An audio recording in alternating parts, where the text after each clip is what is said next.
Escolas do ensino médio têm autorização para o retorno às aulas presenciais. O anúncio foi feito hoje pelo governador Camilo Santana, que também autorizou o retorno de mais atividades. No Jornal da TVC de hoje, a gente traz todos os detalhes sobre esse novo decreto e veja ainda. O serviço que o Hospital de Saúde Mental oferece às pessoas que tiveram perdas recentes e estão vivenciando a dor do luto. Monitoramento reforçado na Avenida Beira-Mar. Prefeitura amplia número de câmeras de segurança no local. São mais de 140 novos equipamentos de vigilância. Incentivo à arte. Abertas as inscrições para a seleção de projetos em formato digital que irão compor a programação de 8 equipamentos culturais. Festa junina para comemorar a vida. O Hospital São José entra no clima de São João para dar alta aos pacientes de Covid-19. E ainda, Leão leva a melhor no Clássico Rei e avança para as oitavas de final da Copa do Brasil. Sexta-feira, dia 11 de junho, o Jornal da TVC começa agora. A você que acompanha a nossa programação, nosso boa noite especial, seja bem-vindo ao Jornal da TVC. Vamos começar esta edição do Jornal de hoje falando que o governador do Ceará, Camilo Santana, acabou de divulgar em suas redes sociais a chegada do primeiro lote da vacina da Janssen, fabricada pela Johnson. Ao todo, serão 120.200 doses desse imunizante que serão distribuídas para todos os municípios cearenses. Essa é uma vacina de dose única e deve ser aplicada na população entre 30 a 44 anos de idade.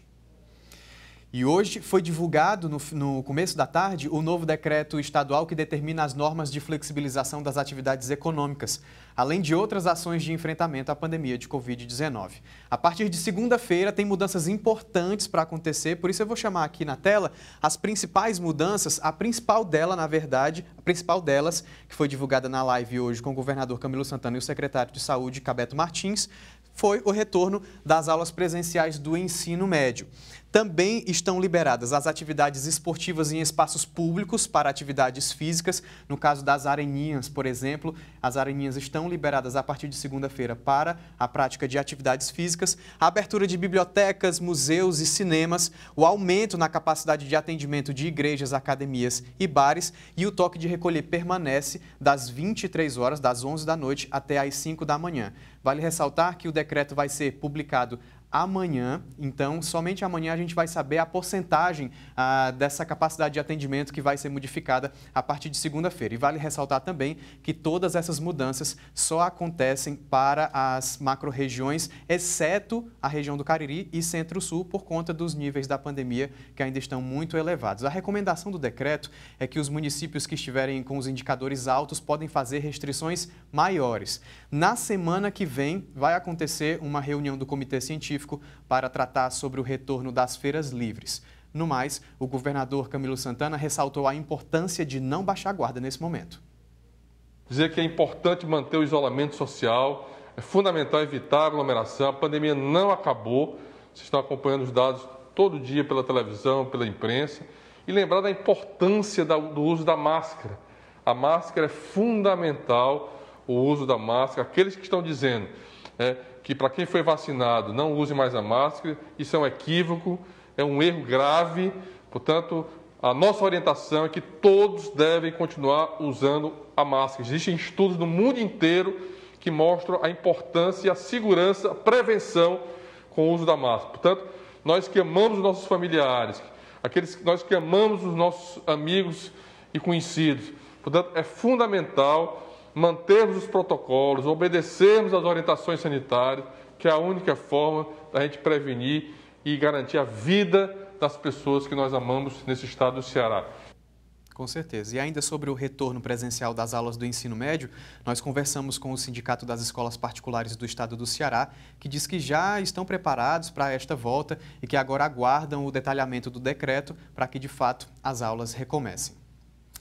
Lá na região do Cariri, praticamente metade dos testes feitos na população tem resultado positivo.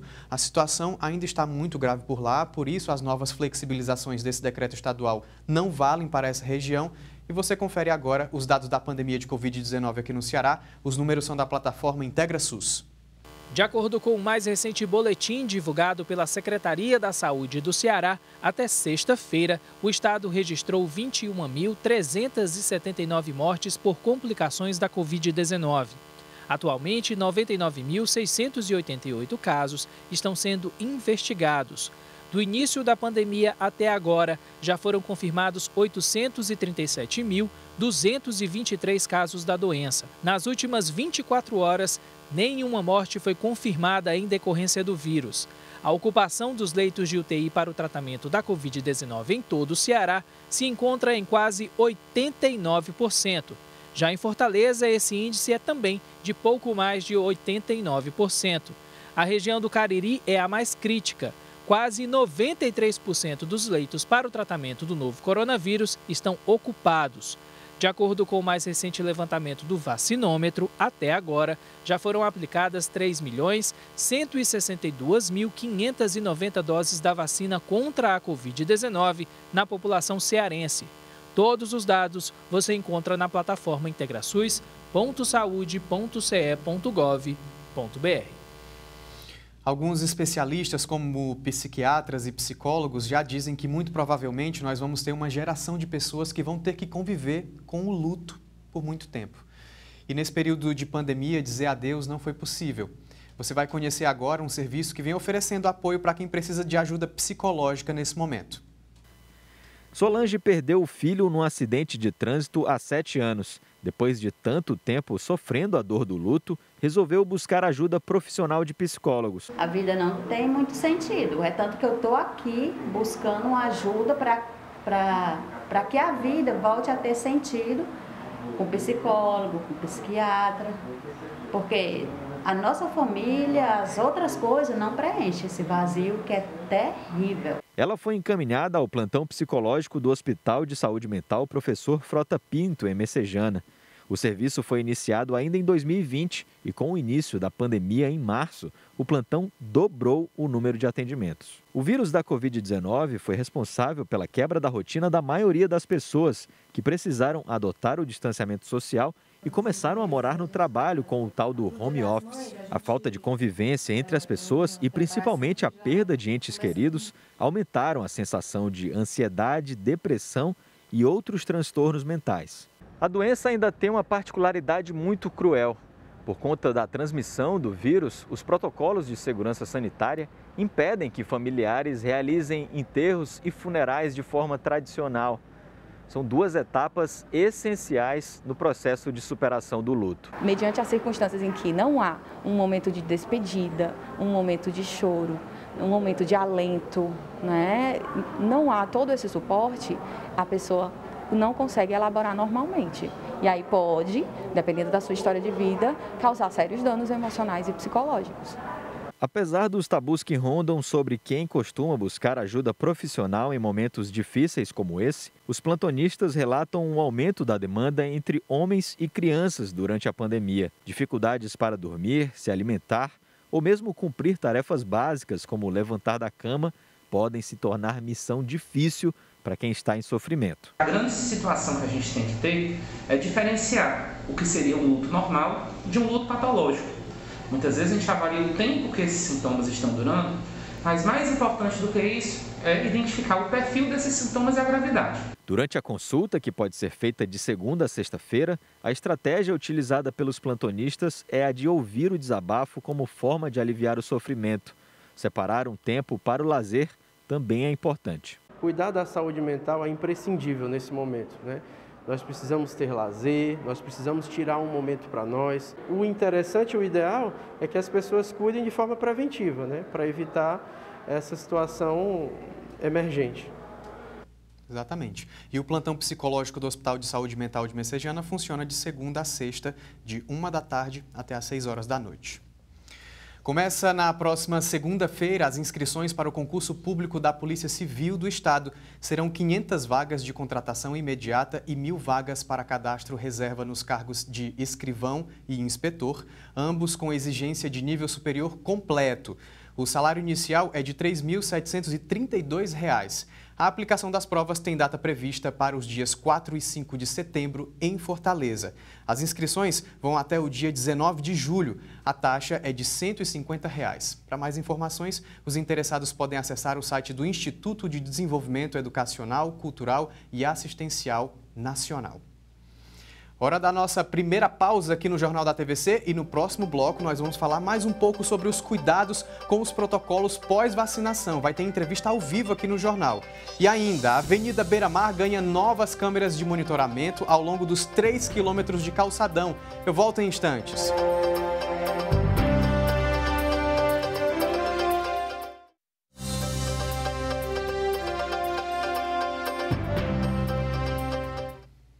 Estamos de volta com o Jornal da TVC e uma informação agora para você que costuma frequentar ali a Avenida Beira-Mar, seja a passeio ou para atividades físicas. A Prefeitura ampliou o número de câmeras de segurança no local. Ao todo, são 144 novos equipamentos. Quem passeia pela Avenida Beira-Mar com um olhar mais atento já deve ter percebido muitas câmeras espalhadas ao longo do percurso. Para muita gente, essa vigilância extra aumenta a sensação de segurança. Com certeza, né? Porque no mundo de hoje que a gente está vivendo é complicado, né? Muita insegurança e com essas novas câmeras a gente se sente um pouco mais seguro, né? Essa ação preventiva fica a melhor para o cidadão e ele se sente mais seguro na sociedade hoje em dia. Vai inibir mais a ação dos bandidos, com certeza. A segurança é bem-vinda e gera em nós essa sensação de segurança. E a ideia é essa mesmo. Do Mercado dos Peixes à Ponte dos Ingleses foram instaladas 144 câmeras que, aliadas aos 36 agentes de segurança, reforçaram as ações de combate à violência. Numa extensão tão grande como essa, as câmeras ampliarão o olhar da Guarda Municipal pela avenida. Algum logrador ou equipamento que esteja sendo danificado, algum popular que esteja vivenciando uma situação de violência ou sendo furtado, roubado ou qualquer outra situação que prejudique a ordem pública. As imagens, elas são monitoradas por servidores da instituição, guardas municipais, que diante da situação acionam de imediato a equipe que está em campo para fazer a intervenção.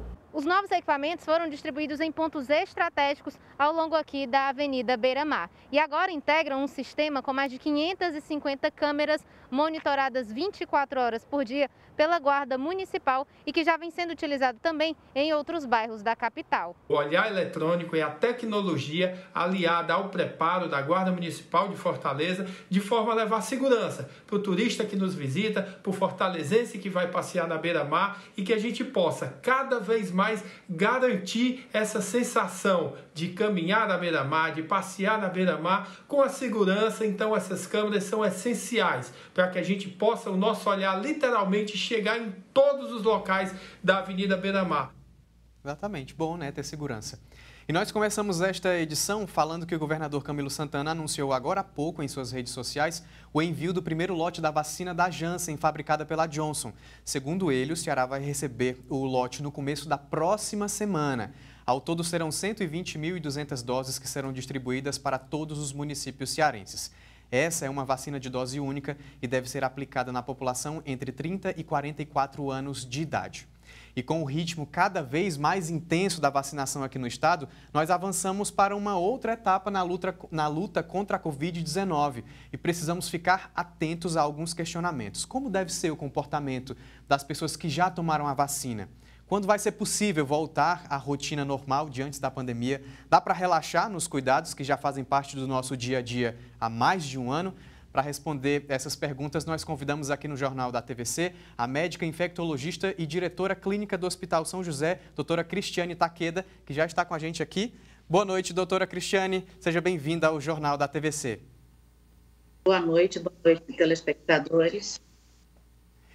Doutora, eu queria que a gente começasse falando, na verdade, repercutindo a fala do presidente Jair Bolsonaro, que mencionou sobre a possibilidade de desobrigar a população que já tomou vacina ou que já se infectou pelo novo coronavírus de usar a máscara, nessa desobrigação do uso da máscara.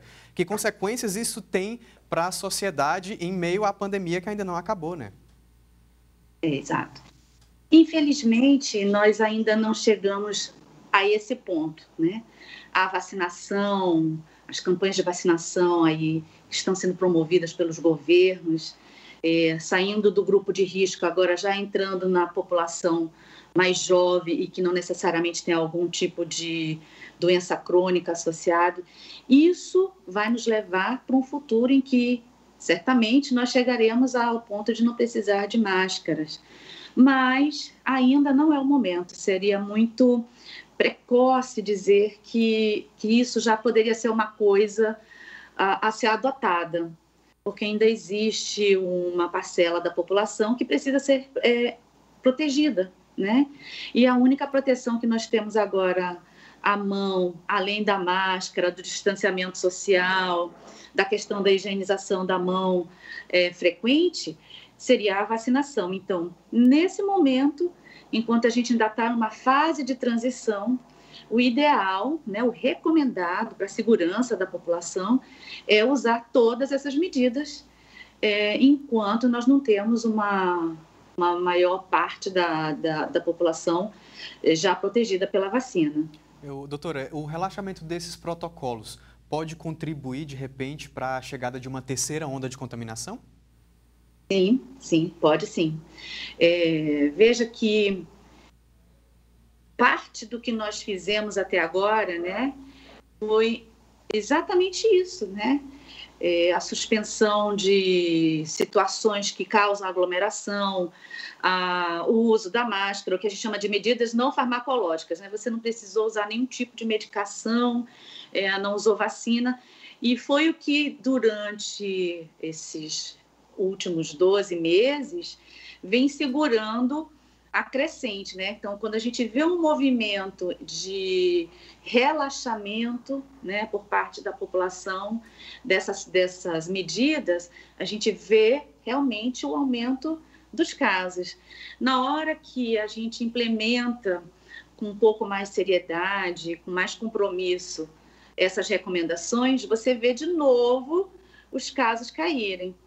É de se esperar que as vacinas nos tragam um futuro diferente, né? Com menos exigências de isolamento social, de distanciamento social, de uso de máscara, que a gente possa voltar a comemorar com grandes grupos. É nossa expectativa que sim, né? Nós estamos vendo alguns países que já estão começando a fazer esse tipo de situação. Mas, infelizmente, ainda não chegou a nossa vez, né? Nós ainda vamos precisar passar um tempo, que chamam o período de transição, sim, em que nós vamos estar fazendo tanto as medidas de distanciamento social, uso de máscara, a higienização das mãos frequentes, junto com a vacinação. Então, essas coisas ainda vão andar juntas e lá na frente espera-se realmente que possamos, então, ter um relaxamento dessas medidas, mas nesse momento é muito precoce, porque estamos ainda avançando, né, nas vacinações, né? Sim, hoje, inclusive, na transmissão ao vivo pelas redes sociais do governador Camilo Santana, na divulgação das novas regras do decreto, o secretário estadual de Saúde, Cabeto Martins, inclusive demonstrou com gráficos o quanto a vacinação já tem sido eficiente na diminuição de casos, na diminuição nos atendimentos nas unidades de pronto atendimento e, sobretudo, na diminuição de óbitos de um público muito específico, que é o público entre 59 anos até a faixa etária de 80 anos, por exemplo. Então, a gente já consegue ver os reflexos da vacinação acontecendo, né, doutora? Exato. A gente já tem um reflexo sendo observado do que tem sido, né, a campanha de vacinação contra o Covid. Esperamos que a população realmente abrace a ideia de ir ao posto se vacinar, né, porque tem sido gratificante observar o que está acontecendo depois que se vacina a população. Mas é como a gente conversou mais cedo, né? Tem ainda uma parte da população que está desprotegida, não vacinou ainda. Estamos começando a entrar nesse grupo. Então, por enquanto, o ideal é manter as duas orientações de vá e se vacine e, ao mesmo tempo, se proteja. Temos que lembrar que, mesmo depois que a vacinação acontece, tem um período que é preciso que a pessoa desenvolva a imunidade. Então, seria errado, inclusive, dizer, você já tomou as 2 doses da vacina, você pode ficar tranquilo em relação a isso. Não, infelizmente não, você tem um período para que a vacina realmente promova uma imunidade a ponto de você evitar a infecção. Porque não é pensar só em si, né? É pensar no outro também, né, doutora? É pensar no outro, porque eu estando imunizado, eu preciso tomar todos os cuidados ainda com relação às outras pessoas com quem eu convivo. Exato, exato. Como ainda temos esse momento de transição e realmente precisa de um tempo para a vacina começar a exercer a sua proteção no indivíduo, uma pessoa que não leva isso em consideração de forma despretensiosa pode pegar a infecção e trazer para casa, né? E acabam infectando outras. Então, a gente precisa realmente quebrar a cadeia de transmissão e hoje, enquanto estamos caminhando nas campanhas de vacinação da população, é preciso que, então, realmente está usando de outras medidas que não sejam só a vacina. Exatamente. Quando tivermos o maior número de pessoas vacinadas, estivermos observando realmente cada vez menos casos, aí a gente pode sentar e conversar tudo de novo. Mas, nesse momento, seria extremamente precoce e arriscado. Você está correto em dizer isso. Arriscado porque pode trazer uma terceira onda.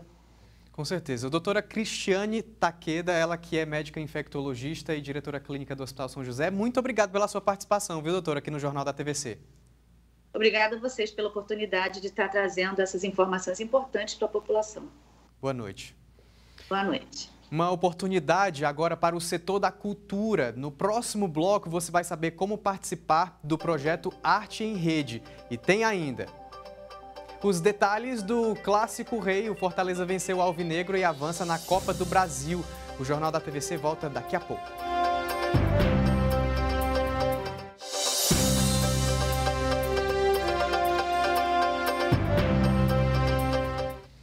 Estamos de volta. Os artistas do Ceará estão sendo convidados para compor a programação cultural dos equipamentos do Estado. É a segunda edição do edital Arte em Rede, que vai selecionar 125 projetos. A cultura foi um dos setores mais afetados pela pandemia. Consequentemente, quem vive dela também. Levar a arte através das telas, sem dúvida, tem sido um grande desafio. Mas, num contexto pandêmico, as ferramentas tecnológicas têm se tornado grandes aliadas, não só para continuar chegando ao público, mas para possibilitar, inclusive, meios de subsistência para quem da arte vive. O desafio, ele nos traz novas possibilidades e ele faz com que a gente repense, recrie, né? Coloque a sua criatividade, a nossa criatividade em voga. Como mais uma ação de incentivo para o setor, a Secretaria da Cultura e o Instituto Dragão do Mar estão com inscrições abertas para o Arte em Rede, convocatória para a seleção de projetos em formato digital que irão compor a programação de 8 equipamentos culturais. Esta é a segunda edição do projeto, que já traz mudanças significativas. O Arte em Rede vai estar trabalhando esse ano com o acesso de cotas de acessibilidade e étnica racial. 20% do total das vagas será destinado a proponentes autodeclarados negras ou negros e indígenas. É a primeira vez que as políticas afirmativas serão apontadas como cotas e não apenas como critérios na soma de pontos da avaliação dos projetos. Além disso, 10% das vagas serão destinadas a proponentes com deficiência. Com um recurso total de R$ 225 mil, serão selecionados 125 projetos. As inscrições são gratuitas e estarão abertas até o dia 28 de junho, por meio da plataforma Mapa Cultural. Legal, estão abertas também até o próximo domingo as inscrições para o programa Bolsa Jovem. Serão beneficiados 3.000 adolescentes e jovens de Fortaleza em situação de vulnerabilidade com idade entre 15 e 29 anos. As inscrições podem ser feitas pelo Portal da Juventude. Os selecionados receberão uma bolsa no valor de R$ 300 ao longo de um ano para desenvolver suas habilidades em diferentes áreas de interesse. O edital, que anteriormente contemplava 3 campos de atuação, agora possibilita que os jovens desenvolvam as atividades em 9 diferentes categorias. Mais detalhes você confere no Portal da Juventude. Ontem foi dia de Clássico Rei. O Fortaleza saiu com a vitória em cima do Ceará. O resultado foi de 3-0 para o Leão na Arena Castelão. Vamos conferir. No Clássico Rei mais valioso da história, o Fortaleza avançou de fase. Na partida desta quinta-feira, o Leão fez 3-0, com gols marcados por Felipe e David 2 vezes. O Ceará fez uma apresentação inofensiva e poucas vezes se arriscou para descolar o placar. Um dos protagonistas da equipe alvinegra, Vina, completamente sumido no jogo e fez falta para o vovô. Juan Pablo Vojvoda definiu uma equipe para frente com intensidade e buscando gol a todo custo. Assim, o Felipe abriu o placar aos 21 minutos do primeiro tempo e, na sequência, um vacilo da defesa alvinegra. O Jordan tabelou com o Charles na entrada da área. Ele tocou errado nos pés do David, que, livre de marcação, mandou para o gol do Richard. No segundo tempo, o Ceará voltou melhor, mas não reagiu. E o David aproveitou mais uma vez a folga dentro da área e ampliou. 3-0 para o Fortaleza e classificação para as oitavas de final da Copa do Brasil. O treinador tricolor comemorou essa classificação. O primeiro gol nosso abre jogo. A partir desse momento, Fortaleza pudo controlar o jogo através de buen funcionamiento a través de posesión da bola. Segundo gol fue por una boa presión alta. O Ceará, quase no final da partida, teve 2 ótimas oportunidades. Num bate-rebate na área tricolor, quase todo mundo tocou na bola, mas ela não entrou. No lance seguinte, mais uma tentativa, Felipe Viseu, Rick e Jordan tentou finalizar, mas o Felipe Alves segurou. O Tempo também era um adversário do vovô que não desistia, mas também não conseguia furar a marcação do Fortaleza, em especial do Tite, que fez uma apresentação sem defeitos. Guto Ferreira, com toda a pressão nas costas, lamentou a 4ª eliminação em pouco mais de um mês. Para cada momento é uma situação, né? O momento da Copa do Nordeste foi um, o momento do estadual foi outro completamente diferente e o momento da Sul-Americana também foi outro completamente diferente. Cada um teve um aspecto. Bom, com time completo ou não, esse último mês é realmente para ser esquecido. 2 vice-lideranças e 2 eliminações, não era assim o planejamento da diretoria alvinegra. O Ceará tem apenas o Brasileirão pela frente e nem dá tempo de lamentar essa derrota. A Chapecoense já está aí e agora o vovô não pode mais dar desculpas. Obrigado, Germana, pelas informações. E antes de encerrar o jornal hoje, nós vamos mostrar um vídeo muito legal de mais uma alta de um paciente de Covid-19. O senhor Francisco Aguiar, de 68 anos, saiu em ritmo de São João após passar 15 dias internados no Hospital São José. Sua saída teve direito à coreografia e tudo.